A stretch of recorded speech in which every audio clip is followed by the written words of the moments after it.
Mais Sakura, c'est Rosalie, salut! Bienvenue dans ce nouveau vlog de voyage à Bilbao. On continue notre périple dans le Pays Basque, côté Espagne. Et on va découvrir après San Sebastián, qui était une ville côté plage, côté mer. Maintenant, on est plutôt côté vallée. C'est une immense ville. Pour moi, je pensais que c'était petit et qu'on avait pris ce lieu juste au hasard sur Google Maps. Mais non, pas du tout. Morgane pourra en témoigner. Il y a une énorme rivière et tout autour d'immenses bâtiments, structures. Et on commence par un endroit insolite. Allons-y! Bah oui, j'ai pas choisi Bilbao au hasard. Alors je raconterai pour une raison plus personnelle pourquoi Bilbao un peu plus tard dans la vidéo. Mais d'abord, Bilbao c'est une ville de 380 000 habitants. Agglomération environ 800 000 habitants. L'agglomération de Nantes c'est 600 000, 660 000. Donc en fait, en pratique, c'est une ville plus grande que Nantes, tu vois, Wow. En termes de taille. Ça sent fort, c'est incroyable là. Toutes ces fleurs. En fait, tu m'avais dit on marche à l'ombre et en fait, tu m'as emmené en plein dans le cagnard. Morgane, tu es au niveau d'un aqueduc. Ah oui, je suis aussi grand qu'un aqueduc. Tu es même plus haut que l'aqueduc. Ah là là, tu te rends compte? Et tu étais là-bas tout à l'heure. Ce que je trouve fou, c'est qu'il y a des bâtiments qui ont été construits en dessous. Et il y a des gens qui ont réussi à le taguer. Oh là là, dis donc. Quel paysage. Donc ça, c'est des paysages que tu aimes bien. Bah, c'est des paysages qui me rappellent mon enfance. Et donc, pourquoi est-ce qu'on reste en intérieur? Parce qu'il fait 32 degrés. Et bah alors, t'as sorti ton ombrelle? Il fait archi chaud. Ici, on a traversé le parc des Abando. Et quand je dis c'est un lieu insolite, c'est parce que Morgane nous a emmenés dans le nord de la ville parce qu'il y a plein d'architectures qui font œuvre d'art futuriste. C'est Morgane qui va nous dire ce que c'est. On est devant le musée Guggenheim. Donc les musées Guggenheim sont des musées ultra reconnus dans le monde de l'art contemporain. Donc évidemment, qui dit musée Guggenheim, normalement vous dit New York en tête. Et en fait, le deuxième musée Guggenheim qui a ouvert, c'est 1997, c'est à Bilbao. Et c'est à l'origine de tout un mouvement de renouveau de la ville, justement à la fin des années 90, qui marque justement la recréation d'un intérêt touristique fort. Et en fait, c'est une ville connue internationalement parlant pour ce musée. En fait, des gens viennent à Bilbao pour le musée Guggenheim. Donc vraiment gage de qualité. On va voir aussi en se promenant autour à la fois l'architecture du lieu, architecture créée par l'architecte Franck Géry et son équipe, et puis en même temps on va voir d'autres choses amusantes, notamment un chiot qui a l'air adorable. Intéressant ces bâtiments. Il n'y a rien qui se ressemble. Oh, un petit chien. Mais oui, c'est Puppy. Puppy donc, qui garde le musée Bilbao, qui est une création de 13 mètres. C'est un chien. Est-ce que vous reconnaissez la race? Je n'aurais pas su, mais c'est un West Highland, couvert de fleurs. Voilà, créé par Jeff Koons. Moi j'ai vu des oiseaux en sortir. Oh, il y a une plaque. J'ai écrit Puppy 1992. Regardez-moi toutes ces fleurs. Oh, regardez le chien. En fait, il est immense. Il est vraiment super grand. Là, il y a les petites papates. Là, son corps. C'est marrant, hein, on voit vraiment qu'en fait, c'est un peu comme un tapis avec des trous et il y a des fleurs qui en ressortent. Ah bah là, je suis à l'ombre du chien, c'est bien. Avec le grand ciel bleu, les montagnes de ce côté-là. Il a failli se passer un drame. C'est-à-dire que quand je t'ai filmé, j'ai failli tomber. Je me demande si c'est un truc d'art contemporain ou pas. Mais en fait, il faut savoir qu'il y avait une peau de banane ici. Et donc, quand j'ai reculé pour te filmer, j'ai glissé dessus. Quoi? Mais ma proprioception a été suffisante pour que je ne tombe pas. Passez-y. Mais non, attends, je te filmais, j'étais hyper loin, j'entendais rien de ce que tu disais, j'ai entendu que la fin. Et du coup là, je vois la peau de banane. Oui. Attends, mais j'ai l'impression que c'est un dessin animé, quoi. Oui, t'as vu, voilà, j'ai failli tomber quand je te prenais en fait, on voit la trace que t'as fait, je pense. Le chien, le musée, et hop, un coup, il y a une structure un peu en U. Tout à fait. Comme le logo de Nantes Université, mais en rouge. Et tu sais, il y a maman aussi.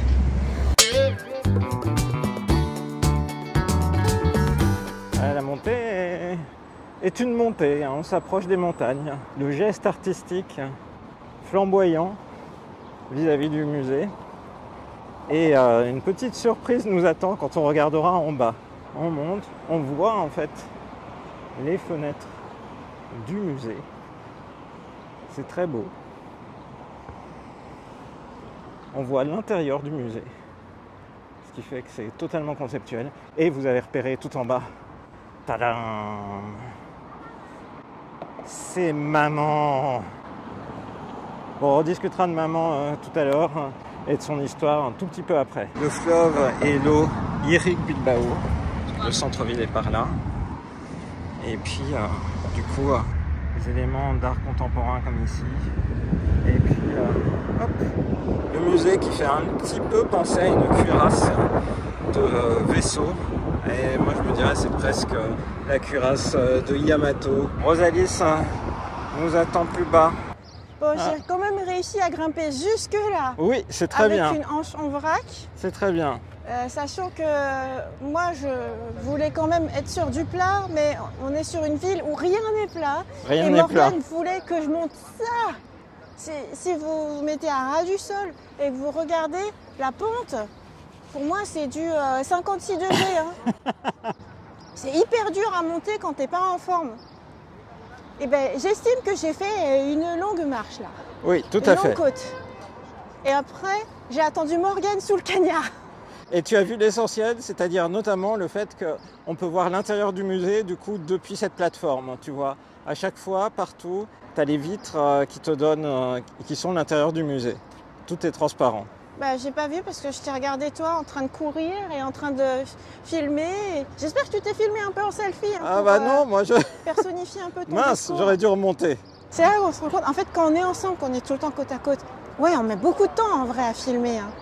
Mais quand on attend l'autre, sous des conditions climatiques extrêmes, waouh, ça fait long. Déjà d'ici, je trouve que c'est impressionnant. Architecture qui fait acier, qui reflète le soleil, et puis t'as la verdure derrière. Tu me dis que maintenant on va descendre, ouais. Parce que d'en bas ce sera bien. Le chien de dos, oui. On est plus près du musée là maintenant. Tout à fait. Oh, il y a l'air d'y avoir une petite fête, un petit Matsuri. On va donc rejoindre le bord de l'eau. Nous allons descendre. C'est parti. Les marches que nous venons de descendre. Moi tout à l'heure, je suis monté jusqu'en haut, jusqu'au niveau de l'arche. Tu vois, j'ai fait mes plans depuis là-bas. Et puis parallèlement, bon là il y a la foule, mais juste derrière, c'est justement la fameuse araignée baptisée Maman. Donc, et ces petites boules, tu les aimes bien? Bah oui, parce que ça me rappelle tous les jeux un peu de boules magnétiques qu'on a parfois quand on est enfant. Du coup, il y en a plein de versions vendues par des vendeurs, entre guillemets, à la sauvette. Oh, ils font de la fumée autour de l'araignée pour la rendre encore plus affreuse. Ah. Donc sculpture de Louise Bourgeois, il y en a plusieurs exemplaires à travers le monde. Il y en a une à Tokyo, à Roppongi Hills, et il y en a une à Bilbao. Allez, je prends mon courageusement. Oh, t'es très courageuse, vraiment. Ma hanche à 2 pieds. Oh là là, ta hanche à 2 pieds. Et on va y aller. Alors c'est parti. C'est parti. Mais pour toi, Morgane, tu dis 28 degrés, c'est rien du tout. Le soleil de 18h30. Ah mais non, moi, là, c'est 35 degrés, Cagnard du Sud. C'est insupportable, là. Cagnard du Sud, c'est drôle. Ressenti 42, hein. Ressenti 42, waouh, waouh, c'est affreux, c'est hyper chaud. Ah. Et alors, sache qu'il faisait 33 quand on est arrivé, cet après-midi. J'aurais fondu. Mais j'ai pas voulu te le dire. Quand je l'ai vu, je me suis dit, oh, je lui dis rien. T'aurais fondu comme fromage. Dans un four. Je suis un fromage arraché. La rivière, elle est jolie, elle n'est pas marron comme la Gironde par exemple. Elle est assez verte. C'est ça. C'est la fumée du musée. C'est la fumée du musée. Nous passons. Par où vas-tu passer, Morgane? Il faut que tu oses passer sous ces pattes affreuses et horribles. Oh là là. Nous sommes sous Maman. Pourquoi est-ce donc Maman?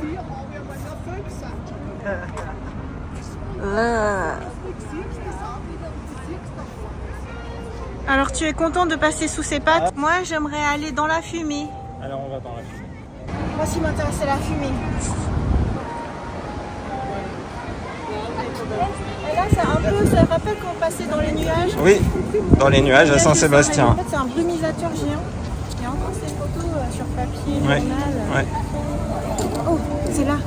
Oui, je sens le frais. Oui, la fraîcheur. Ça y est, ça arrive. Oui, t'as vu? En fait, ça fait d'abord... Après, il coupe et en fait, la fumée, elle arrive. Oui. Non. Ah ouais, je le sens dans mes jambes. Ça fait un peu de fraîcheur dans les jambes. Je suis bien. Tant mieux. On peut passer toute la soirée ici. À prendre un peu de vapeur. Ah ouais, c'est frais, hein. Ah, c'est magique comme je te vois, là. C'est magique. tous les points emblématiques que tu voulais voir du nord de Bilbao. Eh oui. Pour les courageux qui ont des hanches valides, vous pouvez monter par là, ces escaliers-là, pour prendre le début du pont, ou bien par là-bas. Et ça fait l'équivalent de 1, 2, 3, 4, 5, 6 étages. 6 étages pour atteindre le haut du pont. On va donc reprendre la promenade de ce côté-ci. Pour moi, il y avait plein de choses qui avaient l'air très sympathiques. Et c'est sympa parce que c'est tout en courbe. Ça me rappelle un peu la Cité du Vin à Bordeaux, mais en plus beau. Ah oui. Enfin, une esplanade plate. On veut du plat. Nous sommes donc au bord de la rivière Nervión. Et ce que je trouve sympa, c'est que au-delà de ce pont, il y a des bâtiments qui sont sympas. On dirait, je sais pas, un grand temple grec. Après, à côté, tu as un bâtiment qui est tout en vert Bordeaux. Puis un bâtiment qui fait, je sais pas, un peu niçois, un peu sud de la France, Côte d'Azur. En fait, c'est que tu as plein de styles différents, tu vois. Et je trouve ça complètement fou. Et en même temps, ce sont des grands bâtiments. Et moi, je trouve ça impressionnant de construire une très grande ville, tu vois, pas juste un petit village autour d'une vallée. Parce que c'est l'impression que m'a donné Bilbao, c'est que c'était vraiment très grand. Donc je sais pas comment on va explorer la grandeur de Bilbao avec une hanche en vrac, parce que j'ai tout donné à Saint-Sébastien. Donc je sais pas comment on va faire. On va faire au mieux. Comptez sur moi. On va s'adapter. Donc t'as dit, il y a une petite promenade par là? Oui. Alors, une promenade le long de l'eau. Il y a une queue de folie. Forcément, c'est un des spots prisés. Donc les gens viennent prendre un petit verre en écoutant un concert. C'est des vrais artistes qui jouent, hein. C'est pas juste une bande sonore. Ah ouais, j'avais pas vu la queue. C'est sympa, Masquetine. C'est sympa, c'est sympa. Alors, pourquoi est-ce qu'on est à Bilbao au final? Il y a un truc, non? Ça me rappelle... Il n'y a pas un truc comme Rocky Bilbao? Marianne était mort de rire. Je crois qu'en fait, ce Rocky Bilbao, il va rester. Mais c'est Rocky Balboa, évidemment. Non, Bilbao, en fait, moi, j'en ai entendu parler initialement par le football, parce qu'il y a une équipe de foot de bon niveau à Bilbao, et qui a été entraînée notamment par Luis Fernandez, qui fut joueur puis entraîneur de l'AS Cannes, où j'allais voir des matchs quand j'étais enfant, à l'époque où j'étais fan de foot. Et puis ensuite, dans les années 90, il est venu entraîner Bilbao, il a fait des miracles, et il était basque aussi d'origine. Bref, ça m'a ouvert un peu à tout ça. Et puis Bilbao, c'est une ville de foot, hein, on le voit derrière, puisqu'elle accueille la finale de la Women's Champions League avec le FC Barcelone contre l'Olympique Lyonnais. Tu vois, c'est une ville de foot, c'est une ville de ferveur sportive. Et il y a un parc énorme derrière. Tout à fait. C'est un gros parcours d'araignées. Alors Rosalie se fait plaisir sur ce sol. Ouais, mieux, là hein. c'est mou. C'est génial pour ma hanche. C'est bien ça comme sol. Regarde. On ne sait pas qu'est-ce qu'ils vont faire avec ces boules, mais c'est marrant. Là, on peut continuer la promenade autant qu'on veut. Là. Autant que tu veux. Ah bah magnifique. Il faudrait que ça soit tout comme ça, jardin pour enfants. Toi aussi tu t'assois. Bah, je m'assois avec toi. Ah, j'aurais trouvé ça incroyable quand j'étais petite, un parcours pareil. Immense. Ouais, c'est vraiment très grand. C'est beau, c'est reposant toute cette verdure. C'est vrai, et à la fois c'est très animé. Tu nous as trouvé un beau petit coin. Incroyable. Je souffre pour eux en fait. Ah, ils étaient à fond. Ce campus Bilbao. Waouh. Tu vois, c'est beau, hein. Ça. C'est une université avec des étudiants. Tout à fait. Mais non. C'est une université emblématique de Bilbao. Demain, j'achèterai un pull université de Bilbao. Tu pourras dire, ah ben j'ai vu l'université de Bilbao. Une université, ça. Wow. Dans le quartier de Deusto à Bilbao. Donc on apprend le nom du quartier qui est juste derrière nous et qui possède aussi un campus à Saint-Sébastien, figure-toi, là d'où on vient. 11 000 étudiants à peu près, 1466 enseignants, 53 000 € de budget. Donc du coup une grosse université avec des thématiques. Je propose qu'on passe au-delà de ce pont pour mieux le voir. Ouais. C'est un triple pont ici. Waouh, il y a de quoi faire la fête, hein. Là on voit beaucoup mieux ton université. Incroyable. À un moment tu m'as parlé de Strasbourg et j'imaginais que du coup ce serait plat. Mais en vrai, il y a plein de collines, c'est hyper vallonné et il y a plein de montagnes. C'est pas du tout Strasbourg, Morgane. Il n'y a pas des aqueducs et des montagnes comme ça à Strasbourg. C'est vrai, mais d'un autre côté, je ne sais pas à quoi comparer, puisqu'ici, il y a carrément des palmiers hein, derrière toi. Hein. Et c'est unique, c'est Bilbao. Ils se font hurler dessus. Oui, c'est clair. Ils rament mais avec une force. Et on dirait que c'est une grande pirogue. Oui. On dirait pas que c'est... c'est un aviron. Un aviron. Oui. Mais la forme de l'aviron, normalement, c'est plus aérodynamique. Et là, ça faisait un petit peu bizarre. Bon, trop marrant. Et donc, finalement, Morgane, tu fais un pèlerinage des universités. Ouais, faut peut-être qu'on aille voir d'autres universités encore à Bilbao. Il y en a d'autres? Bah forcément. Waouh. Ok. C'est vrai que quand tu parles des palmiers... Ah, il y en a, hein? Oui. Et ils sont en bonne santé, là. Oui. Ils sont pas en moignons comme vrai. à Nice.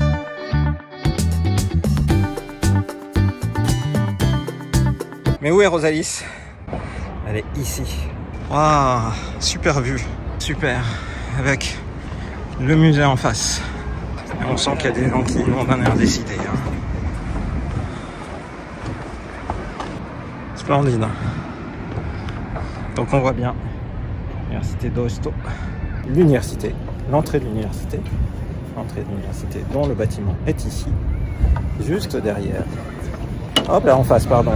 On a le musée Guggenheim qu'on a vu tout à l'heure avec Rosalis. Et puis toute petite, nous avons Rosalis. Oh, coucou. J'ai pris l'escalier en montant. Ici, je vais faire tout un parcours pour rejoindre Rosalis.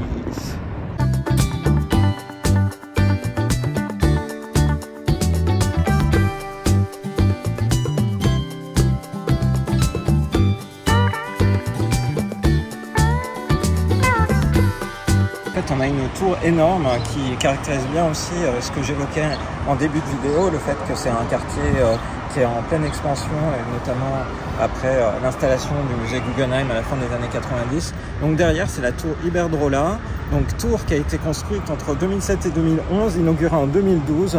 C'est la plus haute tour de bureaux d'Espagne, donc il y a plus de 50 000 mètres carrés de bureaux à l'intérieur, 165 mètres. Si on met en perspective, est-ce que tu penses que c'est plus haut, plus bas que Tokyo Skytree?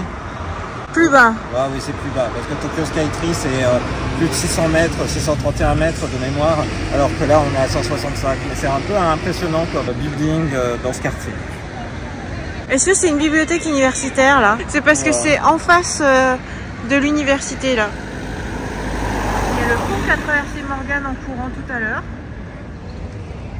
Et hop, on arrive là. Oui, mais je pense que c'est la bibliothèque, entre guillemets... pour tout le monde. Voilà, c'est un peu comme ta bibliothèque de quartier. Malheureusement, enfin, quoi qu'il arrive, t'as raison en fait. C'est la bibliothèque universitaire de... Ah bah j'ai raison. Mais oui, mais parce que je pensais que c'était une bibliothèque universitaire pour une université qui est en face avec 11 000 habitants et qui est aussi énorme, c'est incroyable. Je veux dire, je suis dans un établissement avec 2500 étudiants, donc le quart de cette université-là, la bibliothèque universitaire, elle ressemble pas à ça. Hein. Ah bah oui, bah, tu vois comme quoi on parle Bilbao... plutôt de plateaux de 200 mètres carrés ou autre. Là, c'est manche costaud. Ouais, puis on voit à l'intérieur du... De quoi? On voit à l'intérieur de quoi? Ben, on dirait qu'avant le D, en fait, c'est le bâtiment de l'université qui est dessiné. Si tu regardes... Ah ouais, effectivement. Voilà. Et par ailleurs, de là où tu es, en fait, si on regardait le logo de l'université, c'était écrit bibliothèque universitaire. En fait, de ce côté. Ah ouais, d'accord. Ça répondait à la question. C'est bien la bibliothèque universitaire. Ça nous dit tout tourner. C'est énorme comme structure. Eh bien voilà, quelle promenade en fait aux abords du musée Guggenheim. C'est vraiment très chouette, on peut passer un très bon moment à se poser, à juste profiter d'un bon moment de fin de journée. Là, heureusement que c'est la fin de journée. Oui, du coup on a vu l'université dont on parlait tout à l'heure. De ce côté-là, c'est la suite, c'est le musée. Et normalement, on peut apercevoir la fumée en fait au niveau de l'araignée, qu'on a pris en photo tout à l'heure. Et puis globalement, admirer les paysages typiques et ce type de promenade le long de la rivière Nervión de Bilbao. Donc moi j'ai beaucoup aimé. Oui, moi aussi, ça m'a beaucoup surpris et ça me permet d'avoir un premier regard sur Bilbao. Je ne m'attendais pas du tout à ça. Je m'attendais pas à ce que ce soit une si grande ville, que ce soit entre les montagnes, que ce soit hyper vallonné. Et je pensais pas que ce serait aussi moderne, vivant, avec plein de familles, plein de jeunes, plein de musique. Ouais. Ouais, franchement, super impression. Merci beaucoup pour la découverte, Morgane. Ah ouais. Comme quoi c'est bien d'être passionné de foot. Ah oui, ça nous fait découvrir des noms de villes et ensuite on a envie de les découvrir pour de vrai. Hein. Et pour l'anecdote, avant de venir à Nantes, j'étais fan de l'équipe de Nantes donc quand j'avais 12-13 ans. Donc comme quoi, après, ça a peut-être marqué mon esprit et à la fin, j'ai décidé de venir habiter à Nantes. Super. Ouais, c'est drôle. Super hein. anecdote. Ouais. Franchement, trop bien. Voilà, Et donc, dans de prochains épisodes, on va explorer Bilbao plus dans le cœur. le cœur, le quartier historique. Et on verra que normalement, la rivière va nous accompagner là encore. On espère que cette première vidéo à Bilbao est toujours dans le Pays Basque, vu que c'est la grande sortie, la grande série du printemps-été 2024 sur la chaîne de Rosalis vous a plu. Et on vous donne rendez-vous à très bientôt dans une prochaine vidéo. Bye bye. Bye bye. Morgane, le mois de mai, c'est le printemps, c'est Oui. pas l'été. Printemps-été, parce que là, en fait, c'est déjà notre 4e vidéo, sachant que nous avons des vidéos à tourner à Bayonne, à Biarritz, donc Ça va nous amener jusqu'à l'été. je pense qu'on est très vite à l'été, en fait.